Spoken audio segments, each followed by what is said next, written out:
McCurdy. Yes. What is that? Oh my God.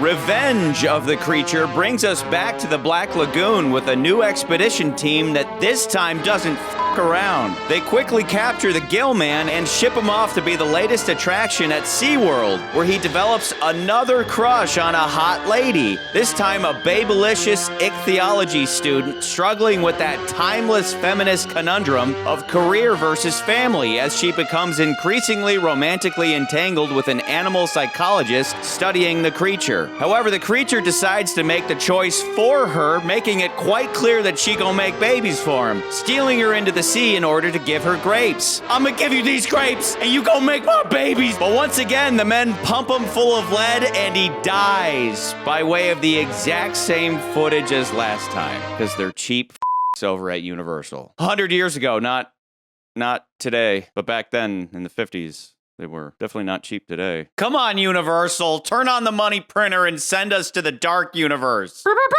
Yeah, that's right. Money printer go. I sincerely wish that it would just cut out all the burpers. At a certain point, I'm just like, I got it. I understand. The creature's here. I get it. Stop. Yeah, this movie really hits on the burper. Just all about that burper. Like eventually it eases off, but for a while I'm like, shut up. I'm about to just turn the audio off. Just turn the subs on. Got that burper. This movie got that burper. That movie got that burper.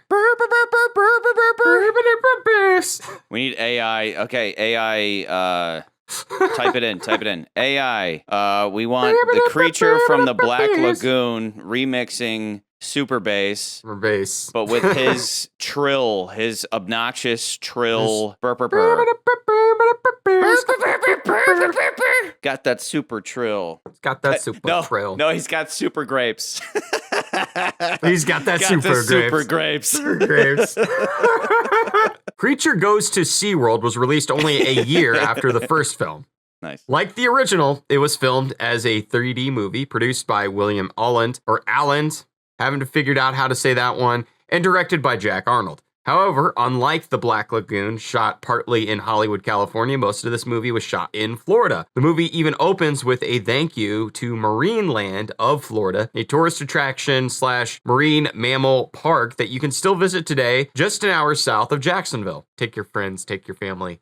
Take your kids when you go to Jacksonville, Florida. Do they still have this up? Is it still there? I don't know. I want to say somebody was like smart enough. It's like, yeah, let's keep that someplace. The cast and crew had to film with other inhabitants in the tank, which included eels, sharks, barracudas. But the only issue they ran into was a sea turtle who bit the gill-man's foot. Of all the things, at least he had a lot of padding and armor. Yeah. Just rattling off some of the actors in this movie, we got John Agar, plays Professor Cleet Ferguson, who I guess was Shirley Temple's first husband, and they had some issues, but weren't together by the time this movie came out. Laurie Nelson plays Helen Dobson, and John Bromfield plays Joe Hayes. Returning, however, we have Nestor Pavia as Captain Lucas from the first film, and for some reason has been upgraded to the Rita 2. No explanation given. I think the boat's smaller. It looks smaller to me than the last boat. Rico Browning returns playing the creature again for the underwater sequences. Browning has an uncredited role as a lab technician. He was joined by stunt actor Tom Hennessy, who took over for Ben Chapman as the on-land sequences. Clint Eastwood makes his first ever on-screen appearance in this film. Yes. Sometimes I wonder if there is any difference. Hey, Doc, would you come here a minute? Sure. Come on, boy. Oh. Doc, didn't you say that among the lower animals there were no natural enemies as long as they were well fed? Yeah, something like that. Well, maybe so, Doc, but there were 4 rats in there when I changed my lights. Now there's only 3. It's my considered opinion that rat number 4 is sitting inside that cat. Are you sure you fed them all this morning? Sure, I always feed them.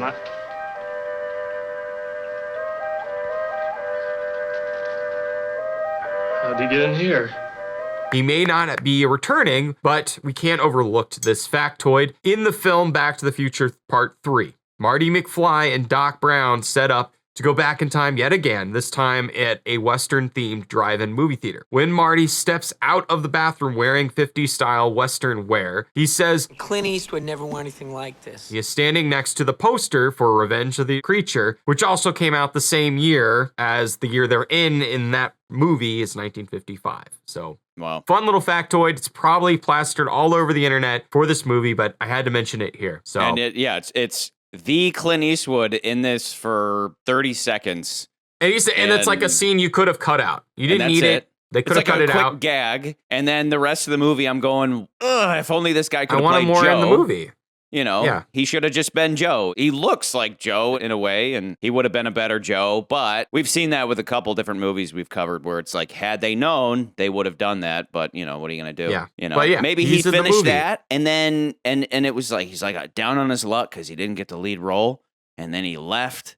And then that drove him to get whatever the hell stupid movie he was in next, some softcore porn or something. I mean, more likely is that much like today, usually you have these up and coming stars. They do really well in their auditions. They're like, oh, we like that guy. We'll put him in the movie. And then eventually enough casting people like them enough that they're like, oh yeah, let's give him a shot in this bigger movie. And then they do really well in that movie. And then again, and then eventually, you know, he goes off and does a bunch of other stuff. If I'm not mistaken, I think Clint Eastwood didn't really get big until after the spaghetti westerns, which were in the 60s. But prior to that, he had done westerns, but mainly on television. So he wasn't really a well-known person at that time. And then eventually he would go on to do some of these bigger, the spaghetti westerns with, like you know, went off to Sergio Italy Leone and stuff. and then came back huge. And then was like a you know? megastar, yeah. Yeah. So it took him a while, but yeah, this is like his first on-screen appearance, which is kind of cool. Yeah.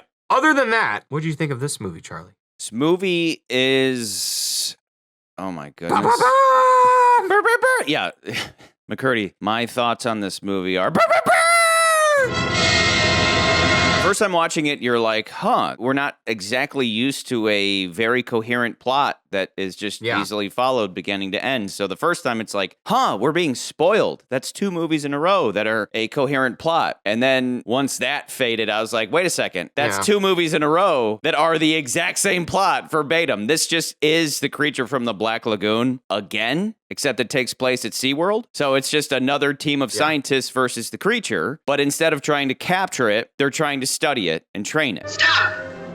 So if the last movie was Jurassic Park, this is Jurassic World, where the movie basically begins with what was the failed mission from the first movie. It's been brought to fruition. So Jurassic Park fails, everything's dead, it's abandoned entirely. Jurassic World comes around. It's like, what if they cleaned it up and opened it? By the time the movie starts, it's like Jurassic Park as it was intended is opened, and then it falls to again, just like the first movie. Same movie twice. It's just switching the circumstances. So instead of being in the Black Lagoon, we're at SeaWorld. So again, this movie opens with a new expedition to the Black Lagoon to capture the gill-man. Shoot him! Shoot him! And in doing so, they prove the point we made last time. We laid out how The Creature from the Black Lagoon showcases how money is necessary for the success of any endeavor. You know, the Riz and the Tiz. If I sound brash and more like a banker than a scientist, try to remember that it takes money to run an institute like ours. But when people elevate money above achievement, it becomes a perversion of why we pursue great works of art or science or whatever in the first place. Mark being a little more money-grubbing would have elevated this theme, and or had there been some financial reason for why Mark needed their current expedition to be a success. Instead, he fixates on how nobody will believe their big fishman tale. They won't believe it back home, none of them. I wouldn't have believed it myself. Sitting out here waiting for some monster to appear. That's why we've got to take him. Why won't they believe, Mark? Because we deal with known quantities, with knowledge we've accumulated up to now. We've just begun to learn about the water and its secrets. Just as we've only touched on outer space. We don't entirely rule out the possibility that there might be some form of life on another planet. Then why not some entirely different form of life in a world we already know is inhabited by millions of living creatures? We must have the proof. Mark was hell-bent on capturing the creature for the financial gain of his scientific institute, but they could have better fueled Mark's greed and desperation because we see here what would have happened had he simply taken David's advice to leave the lagoon and return later with better creature hunting supplies. We didn't come here to fight with monsters. We're not equipped for it. We came here to find fossils. Later, we can come back with a properly equipped expedition. Be reasonable. Reasonable. The film never provides a reason for this. And yeah, eventually the creature traps them in the lagoon, but it doesn't change the fact that Mark suddenly turns into Captain Ahab with little motivation behind it. So once they capture the creature, it's just like Jurassic World, where the story begins with the first movie's mission accomplished before life once again finds a way to fall to chaos. And then on top of that, they repeat the same boy-girl-boy dynamic of the last film, and it's a love triangle between three scientists plus the gill-man, who his grapes are just bursting at the seams, and he just wants to give them to somebody. He has so many grapes to give, and he just wants somebody to gargle them, just to gargle his grape juice. And she even says at one point, she's like, I just pity him. And I'm like, yeah, me too. I pity him sometimes. He's so alone. The only one of his kind in the world. Well, he's like an orphan of time. Yeah, I've been thinking about it. You're going into the tank. It's risky, too risky. At least at every zoo, they jerk off all of the animals. They jerk them off, or they let them get laid. Nobody's jerking off the gill-man, and he's just ready to pop. And so they brought this on themselves. You know, they should be in there, you know. I think you're touching on one point that I wanted to make about this movie is a lot about sex and mating. Tell me about how I'm touching on it. I'm touching on it. I'm touching on it. You're massaging it, really, is what you're doing. Yeah. You're giving Are you it bursting too? Yeah, this movie is a lot about, there's a lot to be said about this movie and sex and love and mating, because most of the movie spends an exorbitant amount of time with the main doctor. Instead of just researching it, it's like, well, we got to have a hot babe in there, of course. Of course. And the movie also does not fail to mention every moment that they get, they have to continually tell us that this is a pretty woman. She's the prettiest woman I've ever interviewed. I have here Miss Helen Dobson, one of the prettiest young ladies it's ever been my pleasure to interview. So far, there's been no trace of Miss Helen Dobson, the pretty young scientist, kidnapped by the monster. Okay, we get it. Yeah. We get it. She's hot. But of course, the movie's theme is a lot about love, a lot about romance. Much of the plot is just around the fact that these two characters are going to get it on. You know what it's not about? Good chunk of the movie. It's about those things. You know what it's not about? What's it not about? It's not at all about revenge. No. Why is this movie called Revenge? There's no revenge. It should have just been, well, originally, I didn't mention this, but originally it was just called Return of the Creature. And yeah, then which it should have been. Reason, somebody was like, wait, revenge sounds cooler. Let's call it Revenge of the Creature. But I'm sitting there waiting for something. I was worried when the movie opened with a boat going into the Amazon, right back to the Black Lagoon. It's like, oh no. You don't want it to be like The Mummy, where it's like, let's repeat exactly the same thing, but it doesn't. And luckily... Yeah, it does. It does. But it's not annoying. The Mummy is always like, oh, we got to do this Tana Leaves thing. Yeah. This movie, it's like, no, it's just more, it makes sense. It's natural. Like, it's like, okay, instead of us being in the Black Lagoon, we're going to be at SeaWorld. Yeah. Same circumstances, like you just said, but we're not changing things extensively and going like, yeah, and then we're also doing the same Tana Leaves thing that gets very convoluted and just a lot. This is so like, okay, we're just dealing with the similar circumstances, but now we're like researching the monster, and then that goes wrong. And you're like, okay, which is buy great. That. So don't get me wrong. As I've said about sequels in the past, buy that. We talked about this during Bond, where it was like, audiences want something new. We want the thing we like, but we want it. We want a new version of it, but not too similar. But if it's too different, we're going to get weird about it. And here, they give us the same thing. My only issue with it is, like, I really don't have an issue with it on the surface.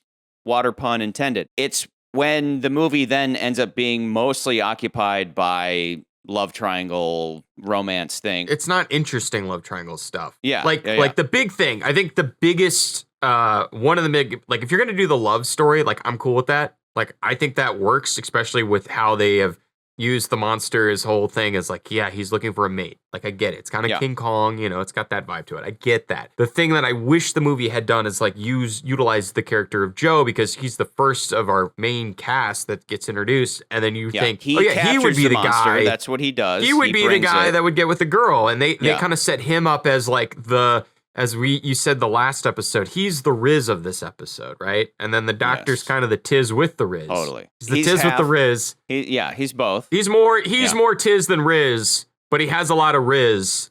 Yeah. But the other one's more like the Riz, but he got the Tiz because he couldn't get the girl. Yeah, somehow. He wasn't able to sneak his way in there. And they set Joe up that way, because when they first meet these two characters, like, first thing the other guy says is like, "What I'd give for a tall, cold beer." Or a short, warm blonde. And so it's like, okay, we get it. This guy's more the manly man.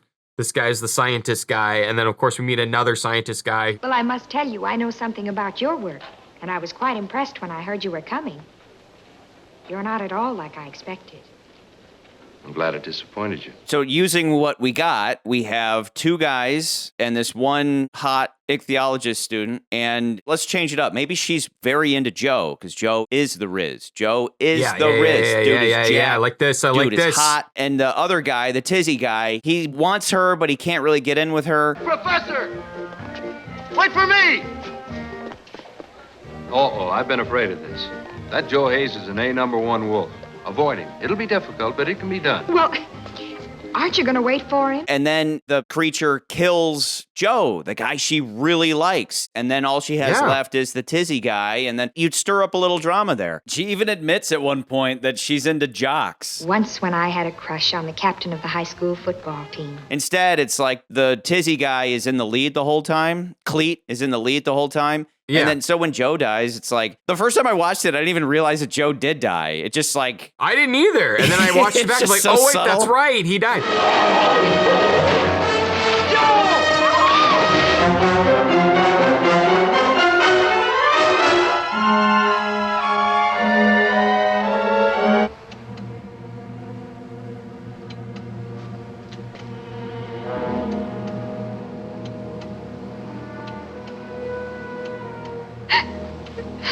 It could have even been this, would have been instead of him just like asking her out on a date and then getting dinner, third she plays hard to get and then she decides to go with Joe. And then it could have been a little more, there could have been some fun and games between them actually trying to get together. In the meanwhile, somehow the monster is getting loose or something. They could have done something with the monster there, but like the modern version of this movie would have done these things. They do a really good job of having those shots of her walking in the aquarium, the oceanarium, and he's kind of floating along with her, and he's like trying to touch her. That stuff's great. Oh.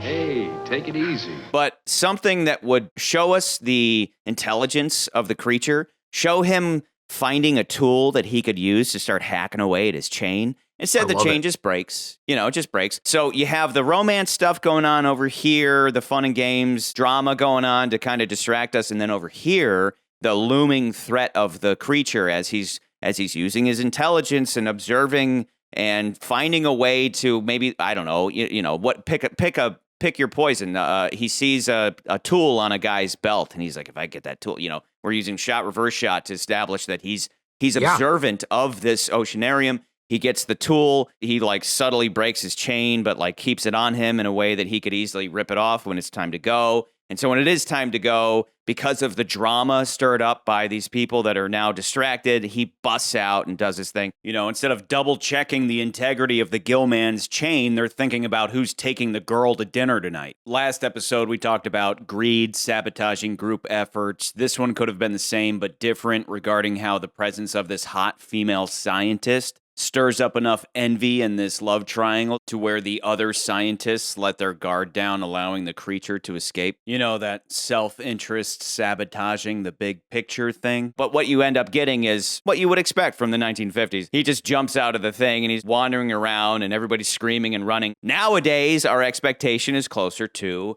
Jurassic World. Again, this movie done on a much bigger scale where there's not just one creature thing, but like 100 dinosaurs eating everybody, and it's absolute chaos. The gill-man has broken out of his tank. Cleared the area. I said with Creature from the Black Lagoon, I was like, I'm pretty sure he's super strong. In this, they confirm it when he just and flips a car out of nowhere. Throws a car. Yeah. Which is a little silly. Okay. I think that kind of brings me into one of my major complaints with this movie. It's like the first time you watch it, you're a little taken back, like you said. And then when you watch it a second time and you're like, this is cheesy in a bad way. Like there are times when I'm like, the things I like about the first movie is like we didn't see the creature as much. There's a lot of just like you see the hand. Slowly we get the whole reveal of the monster. And then even when we do the first time, it's like its lights are shining on it. It's kind of freaky. And I think the eyes even looked better in that movie. The actual first shot, I actually really loved. We're in the lagoon and we tilt down to this long-legged bird. Oh yeah, and he just jumps out. It's like I'm pretty sure it's a real bird, and he just pulls it underwater. You wouldn't be doing that today. There's no way they would do that today. Totally, this is just like screw animal rights. This is what this movie's about: is screw animal rights. Sacrifice this bird. We're gonna kill this bird for this shot. That does look pretty awesome. But I'm saying as far as not just like the hand stuff, but I'm saying like when you see him, there's so much of this movie where you see him in full body. After a while, you're like, it's a guy in a suit. Like, it's a guy in the suit. Where the last movie, I feel like you eventually get to that point, but they obscure him so much in that movie. And we only really see him a lot towards the very end of the film. And it's not as, it's just, they show him minimally in that film. This movie, because he's always on display, after a while, I'm like, is this lame? He's literally brought out of the shadows and into the light, which on the one hand does make it more lame because he's like fully visible, nothing's hidden in that bright Florida sun. On the other hand, it's somewhat appropriate because he's no longer the badass gill-man killing people in the Black Lagoon, but an animal in a zoo. It's very much 1950s sci-fi. It's a guy action, in a suit, Yeah, and then of course, it's like not horror. it doesn't. It's 1950s atomic age and then you creature, man. And then you get him like flipping the car, which just looks silly. But I think even another silly moment for me is when he's like, where they're at the lobster house and he's climbing out of the water. Yeah. And when he climbs out of the water, I'm gonna go walk into the harbor house, the lobster house, Yeah. So it's just like that. That's one of those things where it's like, yeah, I know it's more about the staging and it's not a cinematography thing. It's just how you stage something really matters. I think I talked about it on Abbott and Costello. Watching somebody get up looks weird most of the time. Like, especially that's why a lot of superhero movies, they do some kind of cool jump or like you don't see them getting up. This movie, it's like, watching somebody climb up out of the water or do anything, it just looks awkward and silly. And then that like weighs in on as you're watching the movie, you're like, that looks weird. That just looks weird. But there's some cool stuff in this movie, like the dog getting killed, college kids getting killed. That stuff's cool. The college kid being thrown into the tree is gnarly.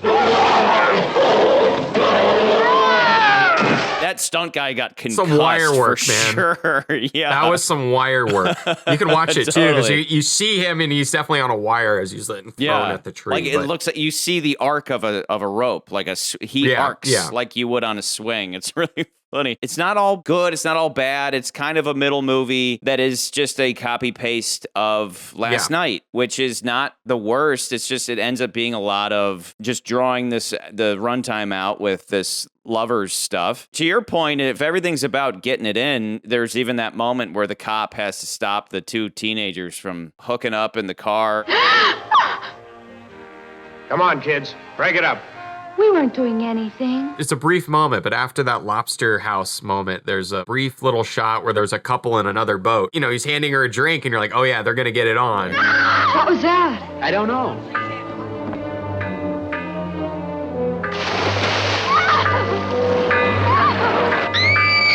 Like, oh, what's going on over there? I don't know, honey. Let's get back into the boat so I can bang you, How many of these damn movies have ended exactly the same way, where it is two lovers embracing and then we cut to the end? It's always very Hollywood. It's them holding each other and looking off and being like, oh my goodness. And then she goes in for the tighter hug and then we fade to the end. But think about like some of the early Bond films too, that was kind of a sex similar on a boat trope. Sex on a boat, or they're like, oh yeah, they're gonna do it. It's kind of like an old Hollywood thing where it's like, they finally are gonna do it, and then the end of the movie's over, and then Yeah, today they would do that stupid last second scare where the creature's face would just pop up.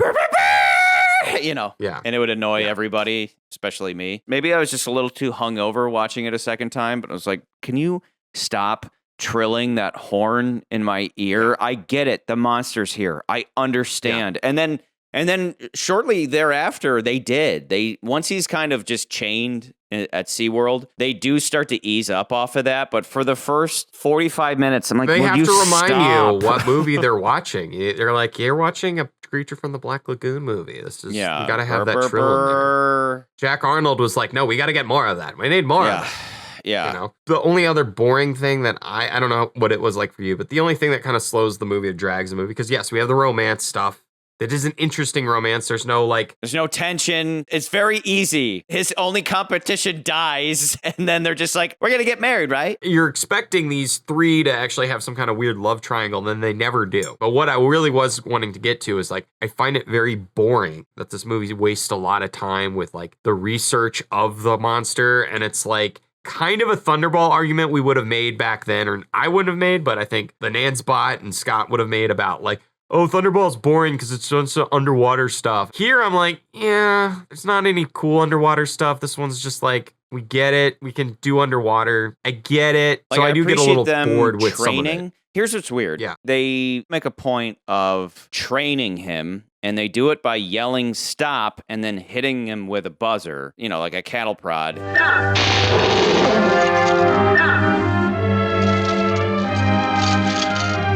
He's learning fast. It kind of works, but then it doesn't work. The second time they go to train him, they do the same procedure where they say stop, and if he doesn't stop, they hit him with the prod, and he ends up just attacking the hot chick and give her grapes. Stop! Clint! Clint!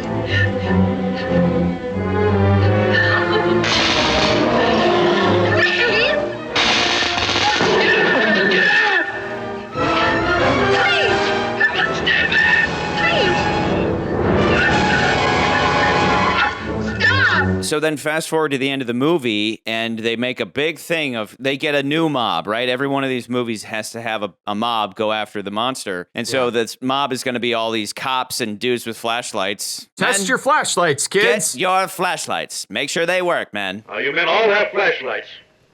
I want you to check them right now to see whether they're in order or not. All right, come on, turn them on. Good. Now, if any of you spot the gill-man, report to your group leader. He'll fire his very pistol, and the professor and I'll get there as soon as possible. Are your flashlights working? Another lame scene in this movie. That whole sequence, that whole third act of just like, let's prolong the movie longer by having a speech that is stupid. Obey the captain's instructions to the letter. The moment you spot the gill-man, report it to your group leader, and he'll fire his very pistol.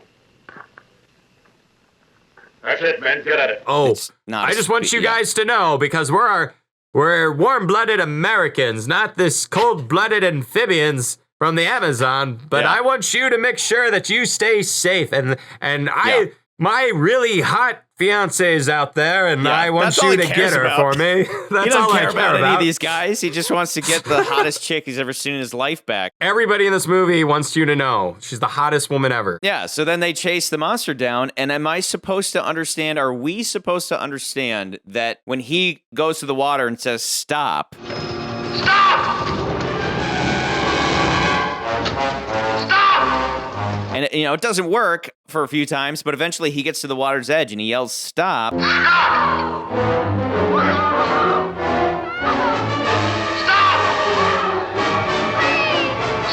And the creature does stop, and he does let her go, as opposed to just jumping into the water with her. Like, I thought the movie was going to continue. Was that supposed to connect with that? But he just sets her down, and was that supposed to be because of the training? Like, he's like, hey, monster, put down those grapes. Put the grapes down, monster. And he's like, okay, all right, here she is. Take her. And then they don't hesitate. They just pump him full of lead. Like, boom, blast him. Blast him. It is funny because it's like old school special effects. To make it look like they're shooting bullets, they're launching pebbles or rocks or something. Like, it looks like somebody with a slingshot is just slinging rocks or something at the water to make it, explode. But you can see it. Like, you can visibly see them. Whereas today they would actually use they would use a gun, but not a real gun. They would use like a projectile. Just air. To shoot they just fast air stuff thing, at it. Yeah, so it's kind of funny, but it's a build-up. It's very much a build-up. You know, we give a speech and everything, and then it's just like, here she is. Take her. Yeah. Shoot him in the face.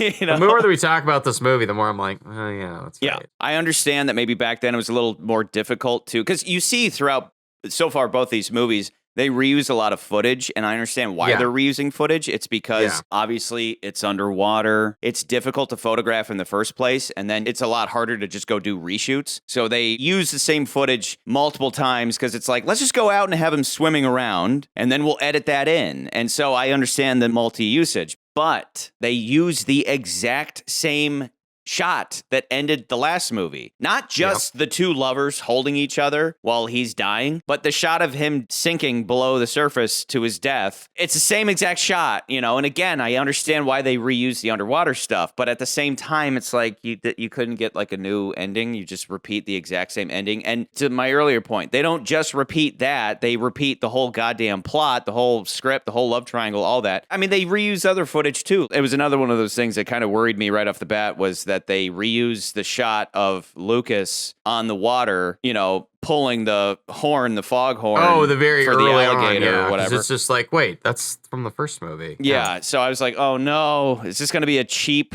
knockoff? And it technically is because it's just a copy paste. That being said, I appreciate this is how you do some sequels. It's like same thing, different location. Predator 2, it's like Predator 1.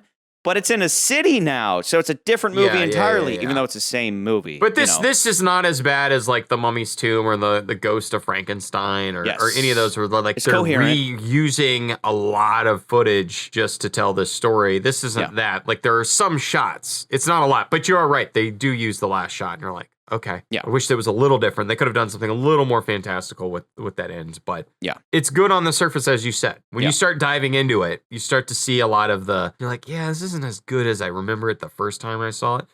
Which is surprising. This movie, again, you're like, oh wow, it's coherent. So I think the proper placement should be, because of its coherence and it's it's decent execution, it should probably be at the top of the movies that are just shameless ripoffs of previous ones, like The Mummy or The Ghost of Frankenstein is like, the way we described that movie was it's just doing the same stuff again with nothing fresh and doing it sloppily. So this is above something like that. I do like the Jurassic World-esque premise here. The movie definitely deserves props for that, you know, seeing how the creature reacts to becoming a spectacle. It's just weighed down by a weak love story, but the creature busting out of the park is good monster movie stuff. Can we play a game? Can we play the, like, here's mine, let me show you yours and show me mine. It really is a sexually charged episode. It is. Yeah, let's touch on it. Let's touch on each other's thoughts. Let's touch on each other's thoughts. Let's touch on each other's brains. Can you touch my brain and I'll touch your brain? Stop.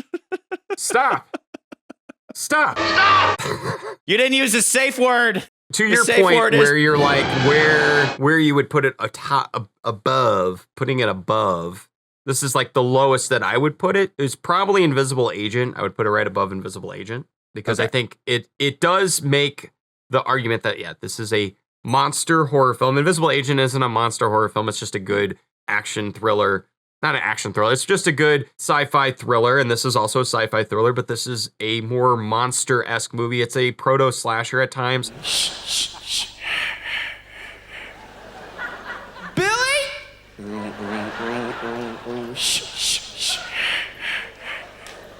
I'm gonna get naked and take a shower. What's going on?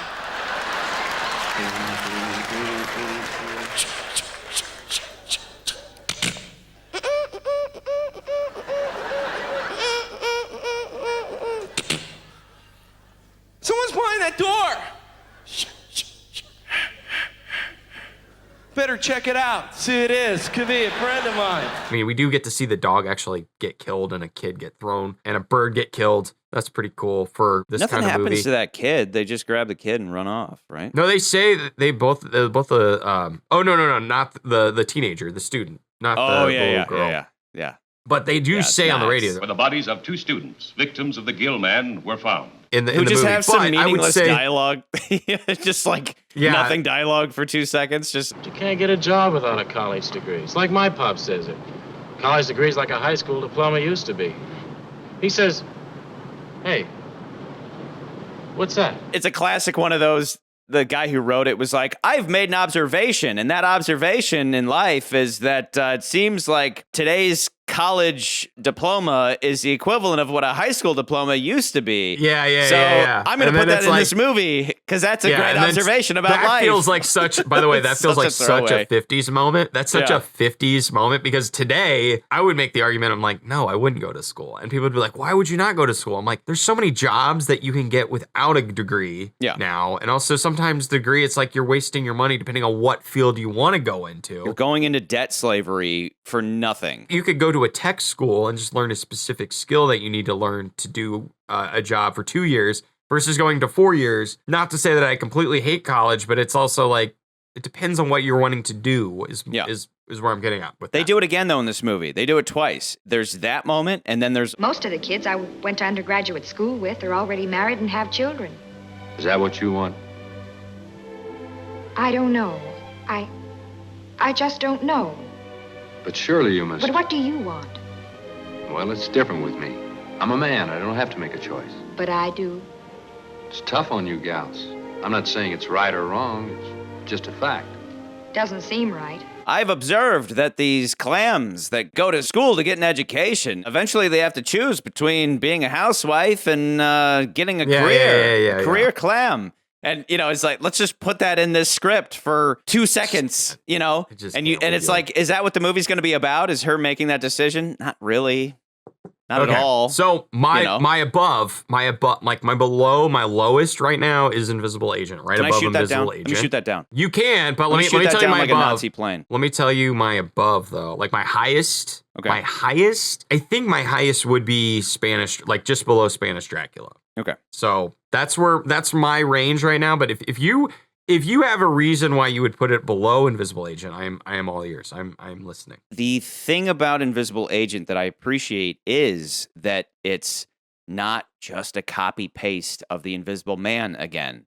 Sure. How the Invisible Man returns half fresh. It's semi-fresh, but it's also trying too hard to be a sequel to The Invisible Man. The Invisible Agent just throws that out. And yes, there's a loose connection between that Griffin and the original Griffin. I wouldn't even put that in your argument. Yeah.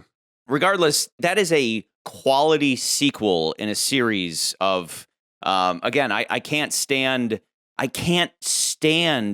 the fact that one of my all-time favorite movies, The Mummy, its predecessors, its ancestors are just copy-pastes of the same tired plot about stupid Tana leaves and just the same thing. The priest wants to bang the white girl again. Oh my God, I'm shocked. That stuff sucks, where it's like these cheap bastards are just copy-pasting. Invisible Agent being wholly original and just kind of sticking out. Yeah, it's not a monster movie, but it is an Invisible Man movie. It's a part of this list. It is fresh. It's unique. With that idea in mind, I kind of keep landing below Invisible Woman, which is also a fresh and pretty original take on the whole Invisible series. Just below that are the double feature of The Invisible Man Returns. I would never consider this below like Abbott and Costello Meet the Invisible Man. My thing with that argument though, is it's not like, I think of both of these movies, comparing the two, like Invisible Agent and then this movie. My thing is like, I would consider this just a slightly better movie in that one, Invisible Agent doesn't do a great job with its premise outside of like, yes, it's a wartime movie. It's crazy to me to think this movie and this movie are on the same list, even though they're like only a decade or so apart. Literally, I think a decade apart. 45 and 55, right? So they're a decade apart. But Invisible Agent, I think, fails in that it could have done more with its premise. A good chunk of the movie is about this 10-minute sequence of this dinner that is just a bunch of silly invisibility gags that don't really go anywhere other than like, look what we can do with this. Yeah. And like that part really drags. I do appreciate some of the performances in that movie with, you got Sir Cedric, and then we also get Peter Lorre. Creepy guy. Peter Lorre. What was his name? Peter Lorre. We get Peter Lorre. I do appreciate that aspect of the movie where I think we're like close. This movie is more on model as to like what this list is a horror film, is a monster movie. And that's where I'm like, this is a little more complete. We actually do see some kills. This is the only monster series. This is the only monster film. The things that I think drag the movie is just like, it's a romance plot that kind of takes up a lot of screen time, and there's a lot of the research stuff is kind of lame.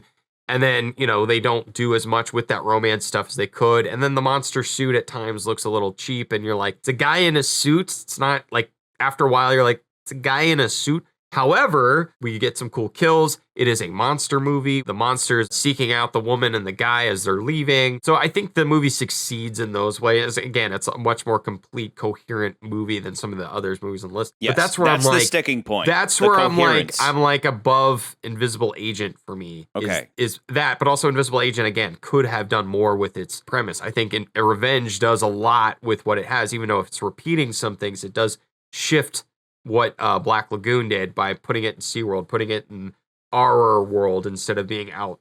Instead of being a survivalist movie, it's like the danger is now here. Okay, so throw out Invisible Agent for a second.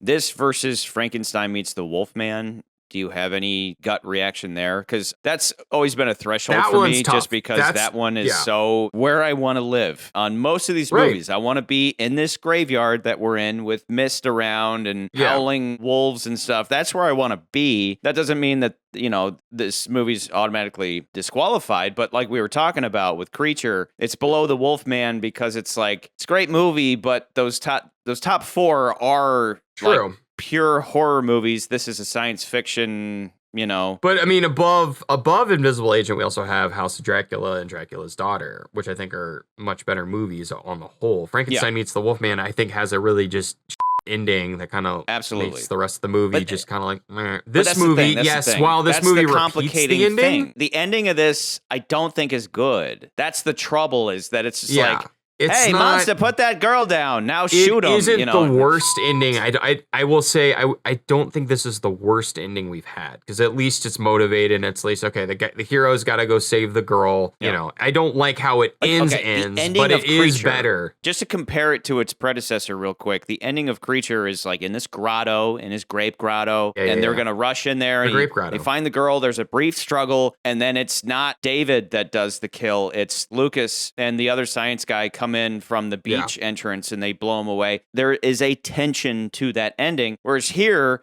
there's a buildup, and then there's no climax. There's no, it's just like, Creature, put her down. It's just like, okay. And again, it's like, wait a second, was that his training? Because that was dumb.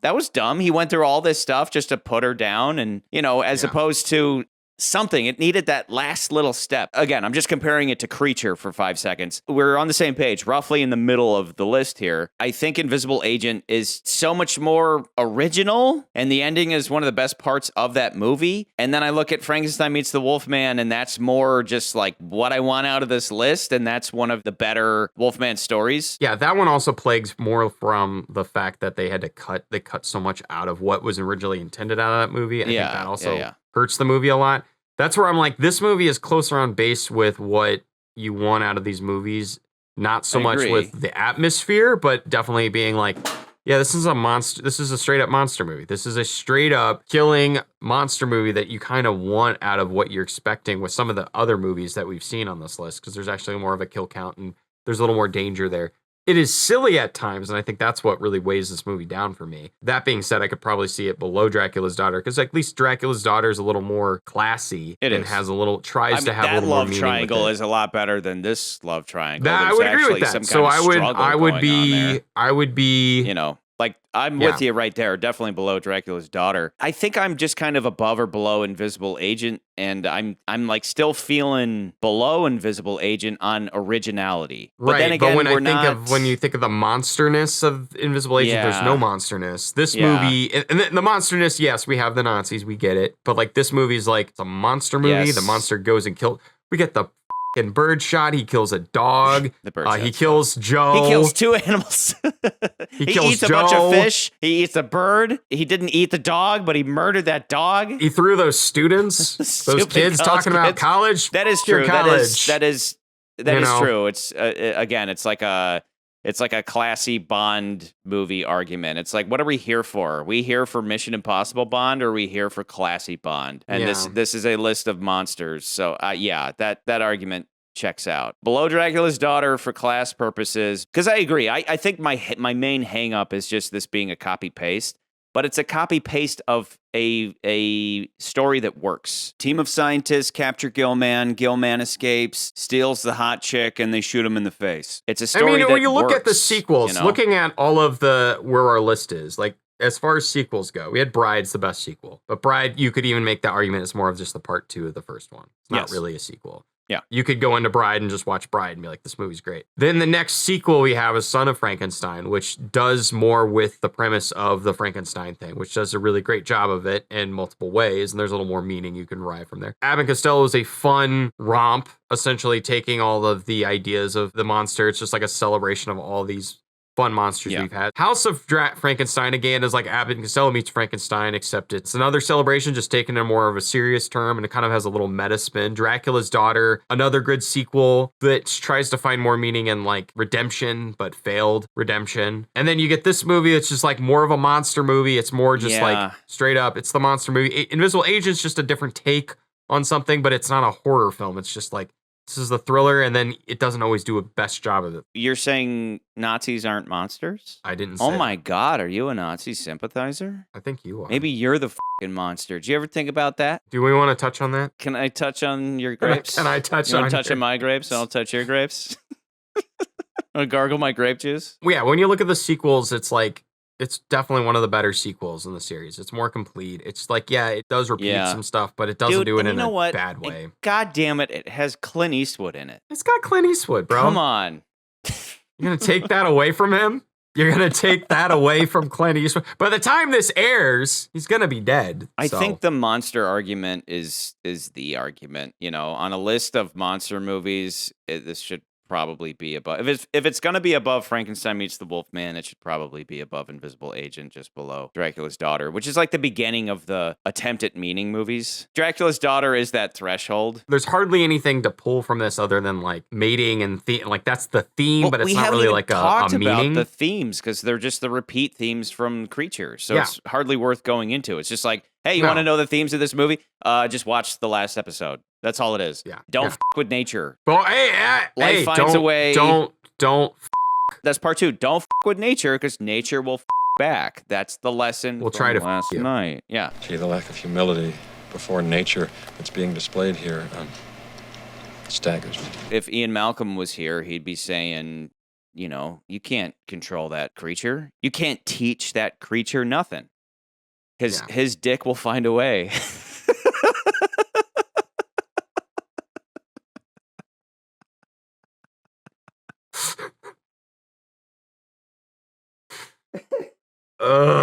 We've got too much Riz and Tiz in this joint. Yeah, who's the Riz and who's the Tiz tonight? I'll take the Tiz crown for the night. Congratulations. I'll take the Tiz. Yeah, I can get behind that. I get what you're saying with the originality, but again, thinking of the top 4, they are the monster movies. This is a monster movie. Invisible Agent is not a monster movie. It's just a really well done movie that takes the invisibility premise. And doesn't go far enough in some areas. Like, they're like plot-wise, again, the only critique I have of this plot beyond the lacklusterness of the romance, which again is why it's below Dracula's Daughter, is that it's a copy paste, but that argument doesn't hold up once you start pushing it further down the list. That's a reason for why it's not super high. That's not a reason for why it's below Invisible Agent per se, because Invisible Agent also is not exactly complete. That plot was very messy. It was very messy. We put it up high because it's kind of a fun, let's kill Nazis film, and you're on board with it, and you're like, this is great. This is just a breath of fresh air, you know. And but this the one plot is like, way too just like. We could have written the better version of this movie. We could have made the better version of this movie. There would have been more action. I'm talking about Invisible Agent. The plot is softball. I know. There would have been better action in the rewrite of that movie that we would have done for modern day. It would probably be too similar to Captain America, but it would be it'd be awesome. Yeah. So I'm good with it. I'm convinced. Revenge of the Creature below Dracula's Daughter, above Invisible Agent. So, did you like anybody more than Clint Eastwood in this movie? I mean, I liked the babe. Yeah, me too. Hot. She was also annoying. She's got nothing on Julie Adams. She's got nothing on Julie. I didn't mention this, but yeah, she was Julia Adams, but she would also go by Julie Adams. No. her real name's Julie Adams. She would go by Julia Adams, and then she changed it back to just Julie Adams. Kind of like Lon Chaney Jr. being Lon Chaney, but then also Lon Chaney Jr. McCurdy, you never fail to amaze me. That knowledge You are a is legitimate so tizzy. phenomenon. Did you know that? That's the tizziest trivia you've ever dropped. She changed a letter in her name. It's fascinating. It's fascinating. If you had glasses, I wish you would have pushed them Yeah, up. but some people would be like, well, no, it's actually- Julie. Well, and then that one guy who has, would be like, no, it's Julia Adams, not you idiot, not Julie. It's like, it's both. Shut up. Yeah. No matter which name you use, that guy's going to come in the comments, be like, F you got it wrong. Yeah. Do your research, do your research, But I think regardless, I like her more than Lori Nelson for sure. Either way, the cigar chomping man got to bang both of them. Probably. So cheers to him. Can we finally just toast to the cigar chomping man for living in an age before men got locked up for that? Toot your own horn. Just toot your own horn. Just bust your own grapes, Just bust your own grapes. Yes, but as far as other people in this movie, I mean, they're fine. But it's Clint Eastwood. It's Clint Eastwood. It's like the Vincent Price argument. It's like, we don't have a choice. Someday we're going to spend 5 years ranking all the Clint Eastwood movies. I think I would hate you by then. That's when we hate each other. Anyway, I'm good with Clint because, Let's toast to Clint. Why not? It's not going to go to Joe. Joe wishes he was Clint. Yeah, it just sucks. Yeah. That was an asshole. Clint Eastwood nailed all 5 of his lines. He's in the movie for like 2 seconds, and he just like has a scene that makes no sense that doesn't need to be in the movie because he forgot the rabbit or what was it, a rat? Got the rat in his pocket. Stupid. Yeah, it still made the movie. They're like, yeah, let's just put this in the movie. Why is this in the movie? I don't know. I like this guy. Dude, we need to put him in more movies. It's the only reason they put him in the movie. He chomped the cigar chomping man's cigar. He gargled that guy's grapes. So Where are you getting this information? We gotta put it in the movie. Yeah. Gotta put it in the movie. Just kidding, Clint. I love you. I love you so much. Let's just toast to Clint because he's Clint. Why not? Eastwood. He's in the movie. Yeah. All right. Cool. It's a little scene. Thank you, Revenge of the Creature, a movie nobody's ever seen. If for no other reason you exist, you premiered one of the greatest filmmakers in front or behind the camera to ever exist. To you, Mr. Eastwood. Cheers. Yeah.